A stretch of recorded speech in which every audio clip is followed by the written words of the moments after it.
Hi, thank you for joining the Veterinary Ledger podcast. We are excited today to have Jennifer Edwards, Dr. Jennifer Edwards. We are talking about creating a life you love in veterinary medicine, which I think is vital to the industry these days. I know that people are feeling burnt out. People are unhappy with clients. People are unhappy with so many things, the whole work-life balance. And so I'm super excited to be able to talk to you today about what we can do, what you have done to get back to loving the career.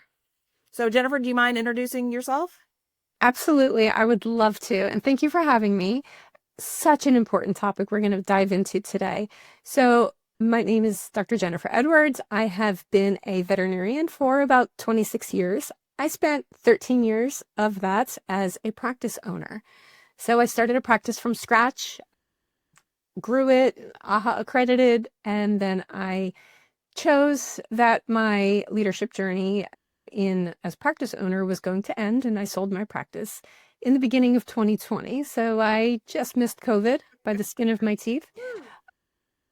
And now I focus on leadership and mindset coaching and speaking and basically teaching people pretty much what we're going to be talking about today, not just in veterinary medicine, but in your whole life. How do you create a life that works, a life that is happy, fulfilling, balanced, joyful, all of those things? So here I am. I love that. I think sometimes people don't even know what happiness looks like, right? We're just so in the grind that I can't even think about what happiness would look like to me. So I'm excited to delve into this. Was there like a turning point in your career? Was there a moment that you were like, oh my gosh, something has to change. I can't keep doing this? Were you burnt out, or what did that look like for you? Yeah, I actually had multiple very low points in my career.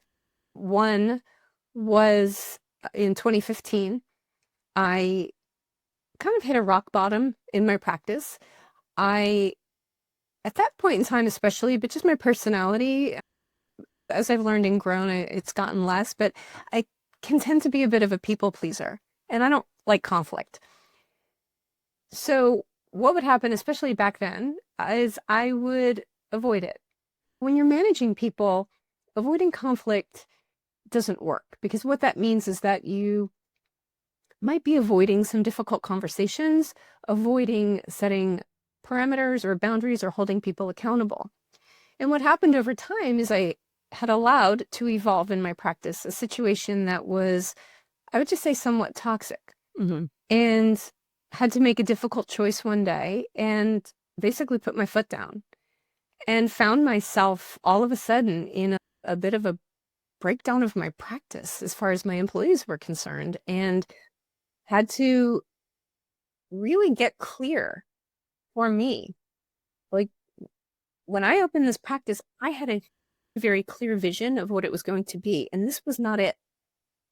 And am I going to just sit back and say, oh, or am I going to say enough is enough, and really get clear on what I want and be committed to creating it?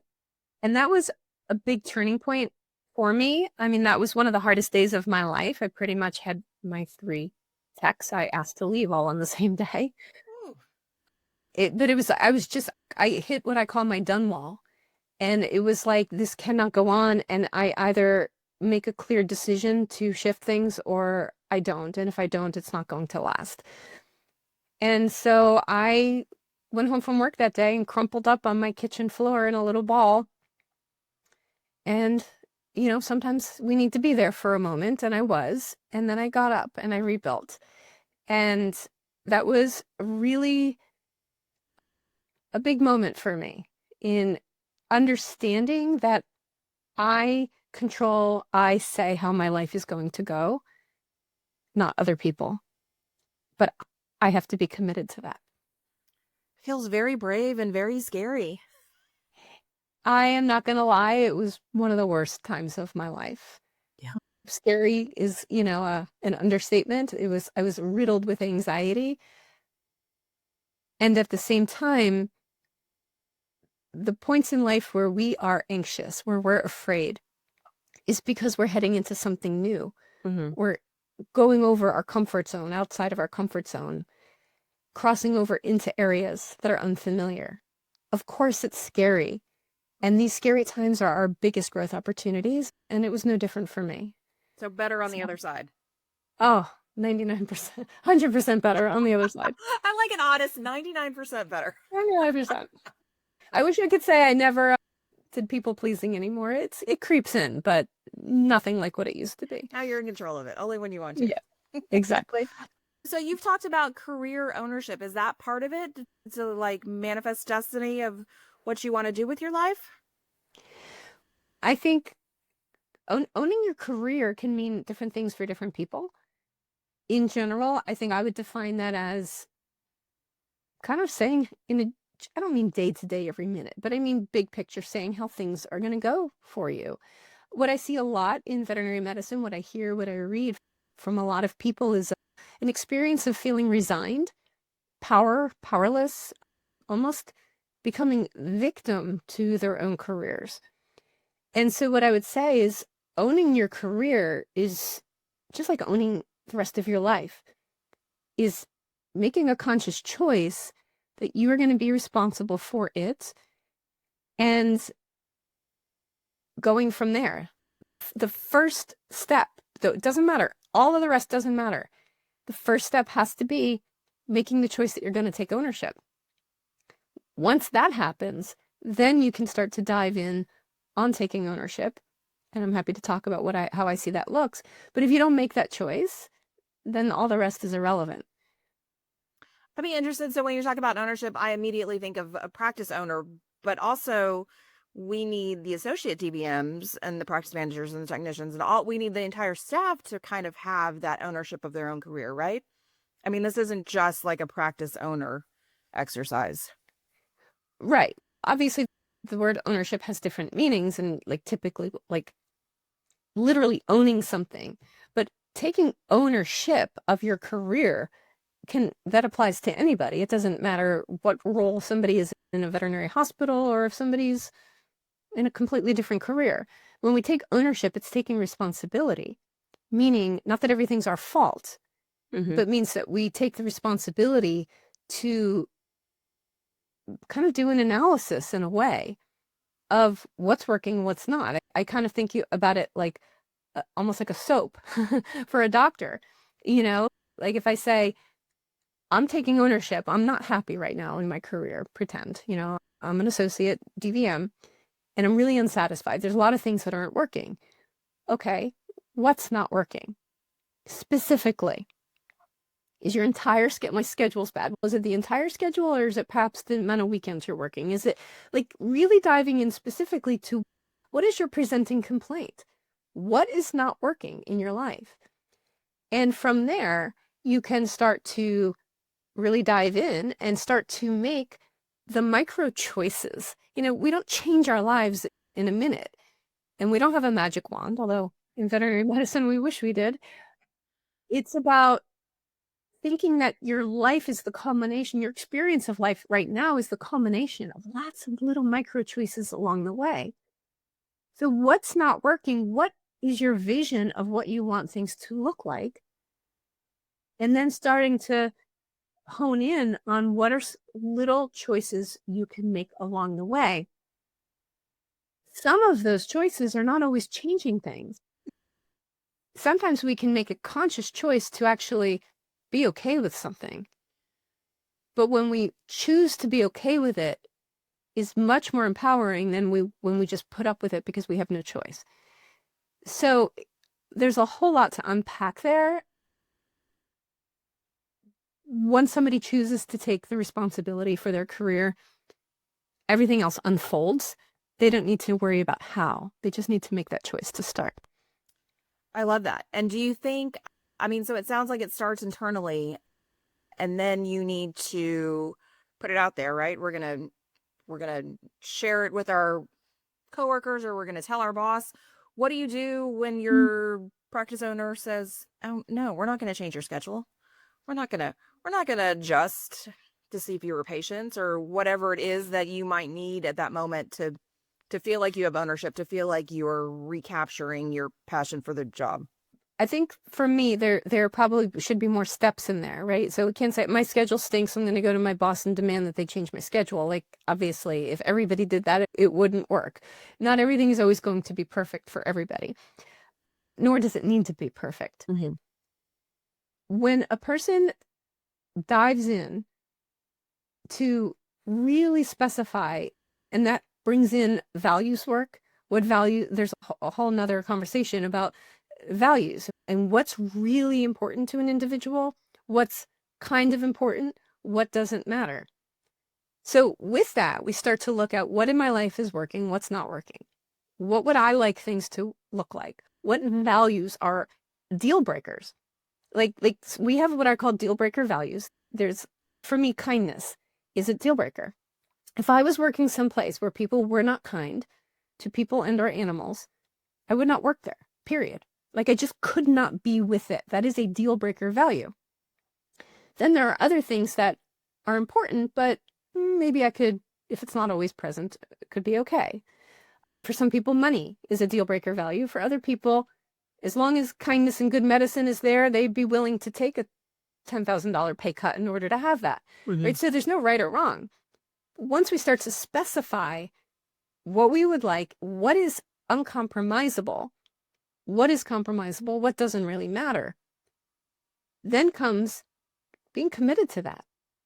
So if, say, somebody has little children and their value as a parent and being present for their children is, for me, like kindness, it is huge value for them. They grew up, family is important. Like, that's just like they're miserable if that value is not met.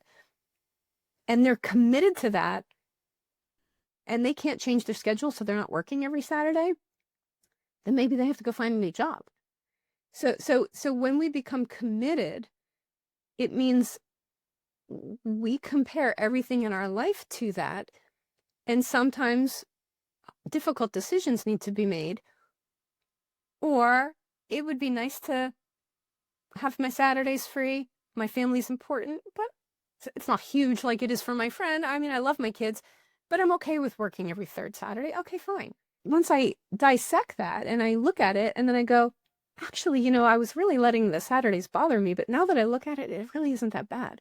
So it's not always about demanding change and everything has to be my way, but it's about taking a conscious approach to designing out your life so that what do you want, what are deal breakers, what's tolerable, so that it's all consciously created so that you can own it. You're the one living in it, whoever. The person is the one living in it every day. So maybe I love the practice I'm at. I'm making good money. The medicine is really great. Sometimes people can be a little moody and unfriendly. Okay, I don't love that, and I can ignore them and just go about my day. It doesn't really bother me. Somebody else, if that social connection at work is a huge value for them, they don't care about the money. They'd rather take a pay cut and work with friendlier people. So it really is so individual, and there's no right or wrong. But if we don't know what that is for ourselves, if we have no idea what we want to create in our lives, how are we ever going to get there? But this isn't something a lot of people think about. And so then they just find themselves in a situation. They find themselves just not happy in whatever way. And then they're like, well, this sucks. And so I'm like, what I'm offering is, it doesn't have to be a resigned, powerless experience. You can start to dissect and diagnose and hone in. And sometimes even changing a few small things can make other things more tolerable as well. Doesn't mean you have to quit your job. Yeah, right. I mean, that's not the knee-jerk reaction for everything. I like No. the idea, though. I mean, it sounds like we need to drill down to what is actually the issue instead of my job sucks. This is what sucks about my job. Are there steps, are there exercises to really figure out what is making someone miserable? Not at the surface level? Like, how would someone who's just so in the trenches and very unhappy, what are the steps they need to take to figure out what it is specifically that they're looking for? Okay, so if I were to give somebody just a quick 3-step process of something they could just do at home by themselves. Okay, number one, when you think about I'm not happy, and whatever that means, I'm not satisfied, I'm not fulfilled, whatever, the just general term, I'm not happy. Have some paper and write down what is making you, or I use that term loosely, what is it that has you feel that you're not happy? So write that down. So say, I'm going to pretend it's unfriendly coworkers and your schedule, or what you would consider to be toxic leadership, or whatever. Write it down.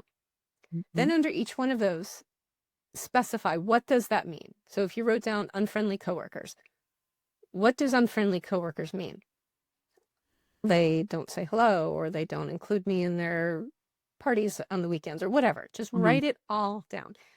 For some of those, then ask yourself, okay, what does that mean? And just keep asking yourself, what does it mean? Or what do I make it mean that they don't invite me on the weekends? Write all that down. Hone in so that you get a really good understanding of what is it about your job that is not fulfilling you specifically. Okay, then take that, set that aside. Then I would recommend doing a simple values assessment. There's lots of them online. If somebody wants to reach out to me, I'm happy to email them one over. And take some time and think about what values are important to you. This needs to be very specific, because a lot of values seem like synonyms, but one word will resonate with somebody where the other one doesn't. So circle maybe 10 to 12 words that when you read the word, you go, yes. Read the next word, yes. So some synonyms might be wealth, abundance, financial security. However, those are completely different values. So somebody might say, I don't care about wealth and abundance, but boy, I need security, right? So circle the ones that make you go, yes. Then put a star next to 3, maybe 4 that are uncompromisable. If it's not present, you just can't be with it. Like I shared, for me is kindness. Some people might use the word compassion, right? Again, synonyms, and they're not the same. I resonate with kindness. Somebody else might resonate with compassion. It doesn't matter. There's no right or wrong. Just whatever resonates for the person. Then once you do that, go back to your original list. For every single thing that is having you feel not happy or isn't working for you in detail, identify which one or more of the values you circled is not being fulfilled in that scenario. So your toxic leadership, maybe you would write down kindness. So once you have that, you now understand not only what's not working at a pretty good level, you now understand why. Yeah. This isn't working for me. If financial security is a huge deal breaker value for somebody, and they can't pay their student loans, have a place to live based on their current salary, it's pretty obvious they're never going to be happy in a job with that salary. Right. So either they can figure out a way to get more money at this job, or perhaps switch jobs, or make it less important. So that is just a quick way, 3 steps. What's not working, what's important to you, and where is there a mismatch? Right there, you can start to look at even little baby things that you can start to shift in your life to make what's present more aligned with your values. Okay? If kindness is a value, there's certain people at the practice that sit in the break room and talk about people and gossip. I'm just going to grab my food and go someplace else. I'm not going to sit and listen to it. Okay, micro choices.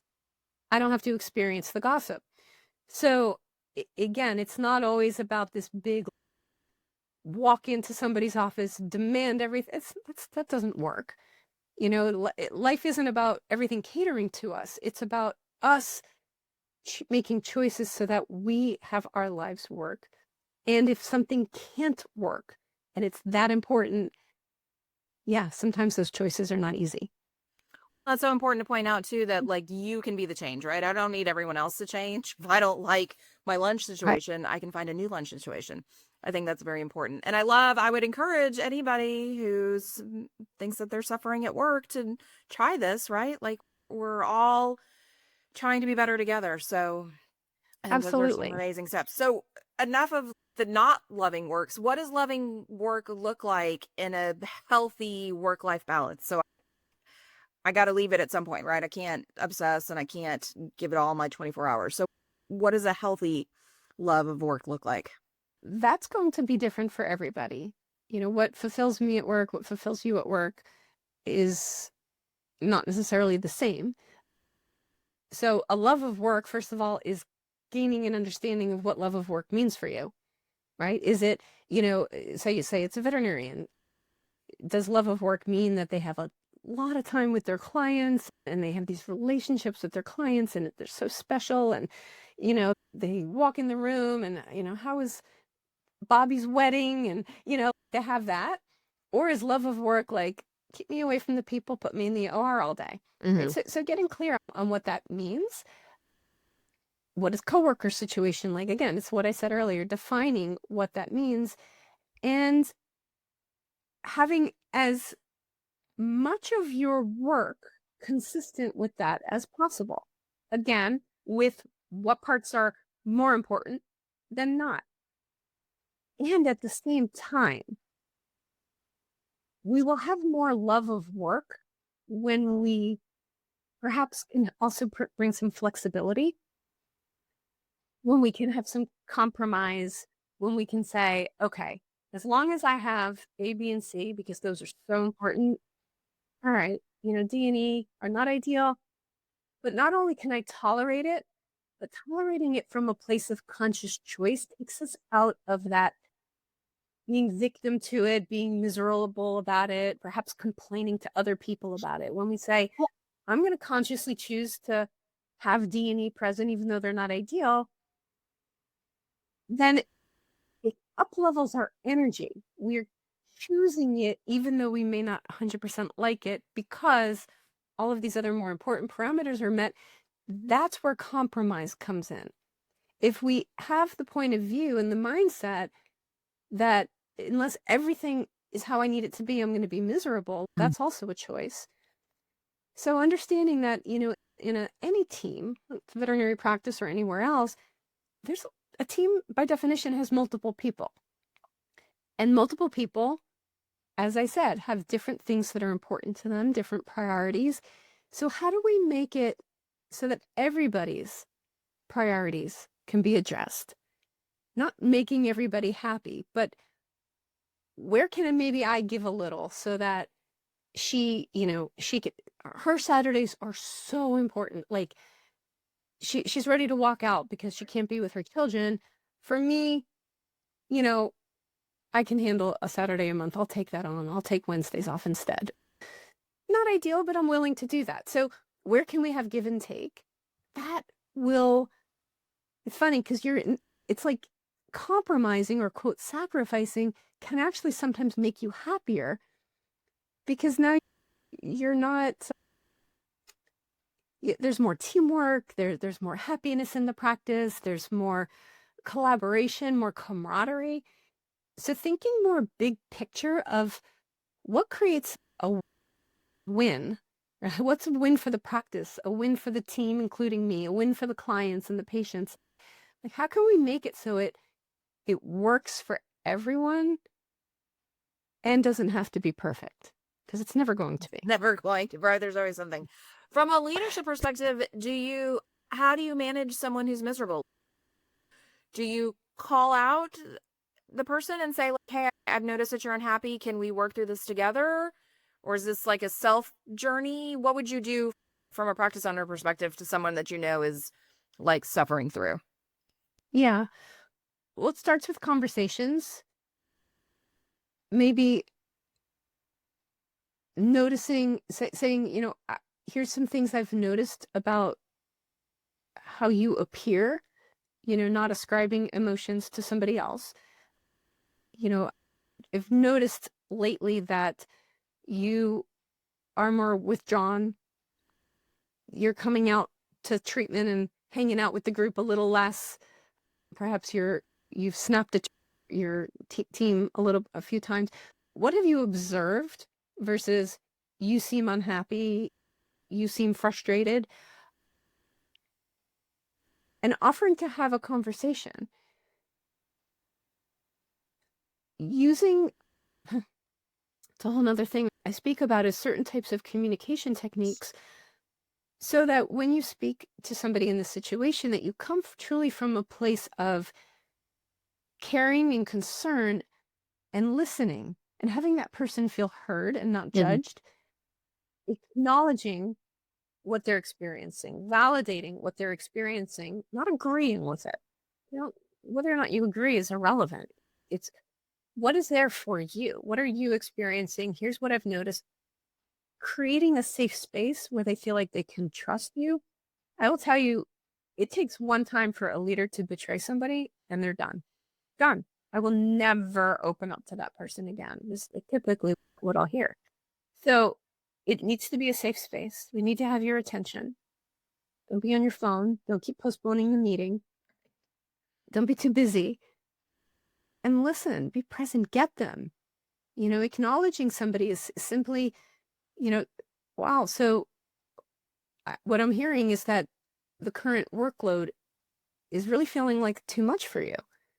And it would make sense if somebody's feeling like it's too much, that they would start to get overwhelmed and frustrated, right? It's not agreeing. It's just getting where they're at and validating their experience. So maybe we can change the workload, maybe we can't. So let's talk about ways that perhaps you can feel more, I don't know, I'm making things up, you can feel more satisfied with the current situation. What do you need to have this work better for you? Right? So there's ways to have a conversation where a person can feel gotten. It doesn't necessarily always mean catering to them. Sure. I think just asking the question is huge, right? Like, I can't change our Saturday schedule, but I hear you and we can try in the future I think that's just opening up the conversation is huge.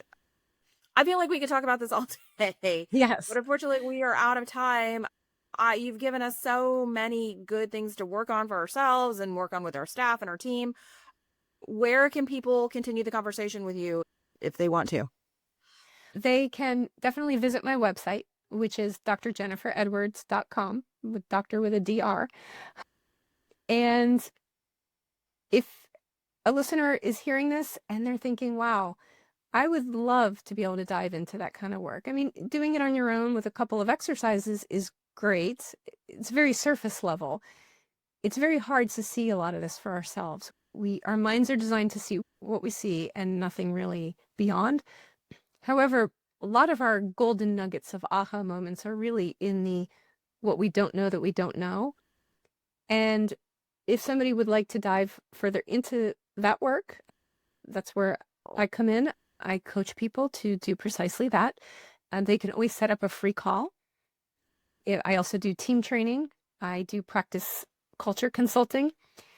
So any of that, if somebody thinks, wow, I would love to be able to dive in more, just set up a call. We'll get on. We'll talk about what you're looking for, whether or not it would make sense to work together and see where we can go. But possibilities are so much more than most people think, most people see. And I always like to leave people with that, like making the choice to take responsibility and then making the choice to do the work, whatever that looks like for you, to expand your view of possibilities will really lead to things that you probably can't even imagine. I love that. I hope we all have a fantastic week and are mindful and make good choices. Thank you so much for joining us. We appreciate your time today, Jennifer. Thank you so much for having me. It's been a pleasure as always.